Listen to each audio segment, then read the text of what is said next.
a lot of my work is about communities and the sacrifice that you have to give up in order to be part of something bigger than yourself, and what is required to be part of a group, and to give up something in order to get something else.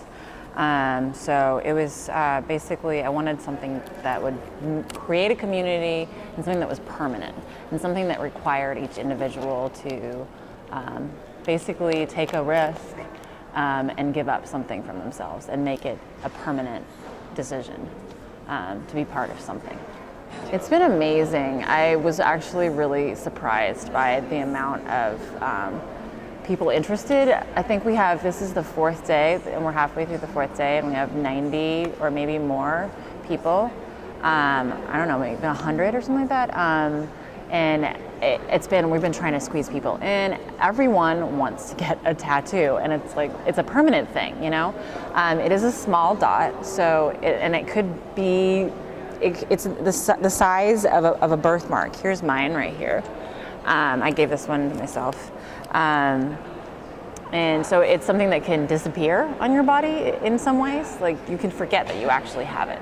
But it's also, but when you realize that it's there again, you realize, oh, I was not born with this. This is something that happened afterwards, and it happened at a specific event, where all these other people had the same experience. And I also opened it up so that every individual has the choice to place it in a location that they feel is important, because it is an event that everyone experiences, but it's also, each one is a mini event as well. So everyone has their own experience and has their own connection to the dot. So, and that's up to you. I can't decide on, your own experience and what you're connecting to in your life. Most tattoos are, part of creating a memory, and that's what a mnemonic is. It's a memory device, something to remember some other experience. I've had a couple who came in, we're getting married in 2 weeks, and they got dots on their ring fingers. And it was all very spur of the moment. That's the thing about this piece. What I really like is that, people are making these extreme statements. It's a tattoo. Within 5 minutes, they're like, I want one, So it's kind of exciting to see, people jump and take a risk, just to be part of something that's bigger than themselves. This mark is going to be on not just me, but a whole bunch of other people that have participated in this great project. And we're strangers to each other, but we have that one tie that bonds us. And it wasn't so much about the physical mark; it's more about the happening of it, of this occurrence. What occurred here today. It's something that you're going to take with you, no matter if you give it any importance or not. Again, because it's just a random thing. I don't think I could have gotten it on my forehead for all that mattered. I think it's I don't know, it just felt natural. Just like a birthmark anywhere.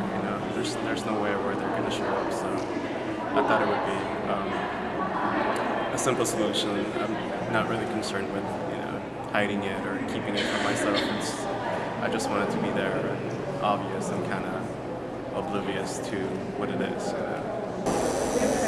It actually is something that has quite a bit of meaning for me. I recently completed a doctoral degree in which I studied performance art and documentation, and I was really drawn to the artist's concept of producing a material trace through the performance that would circulate throughout the city and create this imagined and fictional and mysteriously invisible sense of community.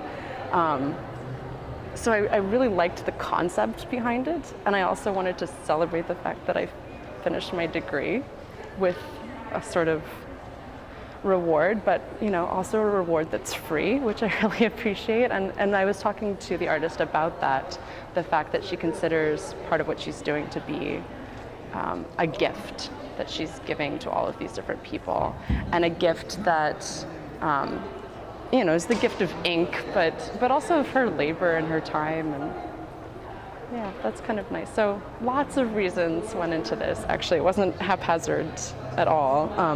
And I'm also a big fan of new efforts at participation within public institutions like the Museum of Contemporary Art, where I used to work, so lots of connections as well. I've never gotten a tattoo before, and I've been wanting one for a while, and this was a great way to sort of try it out. It felt really cool. But it was also really wonderful to have a few moments to sit quietly and speak with an artist, to have that conversational space in which she tells me about her ideals for the work and her vision of it, a somewhat utopian vision, and to tell her my story as well. I've been thinking about it. I don't know if it's possible yet, but I'm thinking of doing the piece in different cities, and each city might have a different color dot. So at one point you'll have these different communities, tribes or cults or whatever, someone wants to call them, societies that might intersect. And some people might collect these different dots and have been part of these different communities. And some people might find themselves, meeting other people who have a dot from a different city or from their own city, and have that same week, the same event as a memory and something to talk about and something to remember in common. There you go.